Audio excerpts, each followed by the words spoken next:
नमस्कार, आप देख रहे हैं DW समाचार।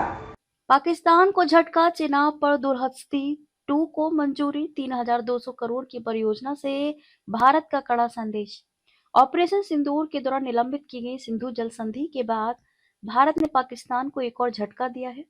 पर्यावरण मंत्रालय की विशेष समिति ने जम्मू कश्मीर के किश्तवाड़ में चिनाब नदी पर दुलहस्ती 2 जल विद्युत परियोजना को मंजूरी दे दी। बिजली उत्पादन की दृष्टि से अहम इस फैसले को रणनीतिक रूप से पड़ोसी के लिए कड़े संदेश के तौर पर देखा जा रहा है। जल विद्युत परियोजनाओं के लिए बनी विशेषज्ञ मूल्यांकन समिति ईएसी ने इस महीने की शुरुआत में इस परियोजना को स्वीकृति दी है।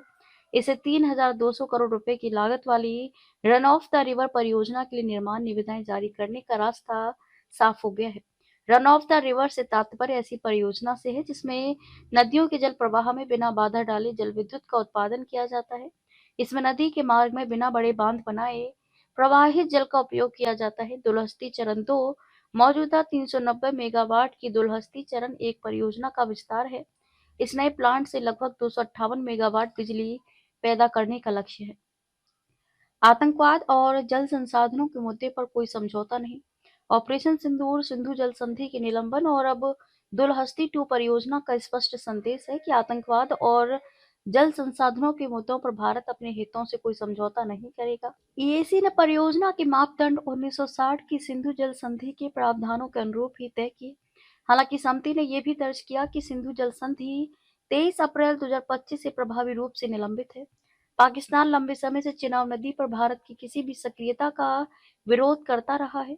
1960 की सिंधु जल संधि के तहत चिनाब, झेलम और सिंधु नदियों के पानी पर पाकिस्तान के मुख्य अधिकार माना जाता है, लेकिन भारत के पास इन नदियों पर रन ऑफ द रिवर परियोजना बनाने का पूरा कानूनी अधिकार है। दुलहस्ती 2 को मंजूरी मिलने से साफ है कि भारत पाकिस्तान की आपत्तियों की परवाह किए बिना अपनी सीमाओं के भीतर जल संसाधनों का इस्तेमाल करेगा।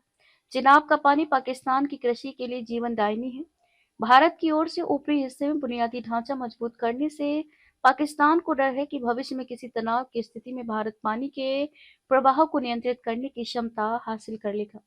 सिंधु जल संधि स्थगित होने के बाद केंद्र सरकार सिंधु बेसिन में कई जल विद्युत परियोजनाओं को आगे बढ़ा रही है, जिनमें सावलकोट, रततले, बरसर, पाकलदुल, कुआर, कीरू और कीरथई चरण 1 में है।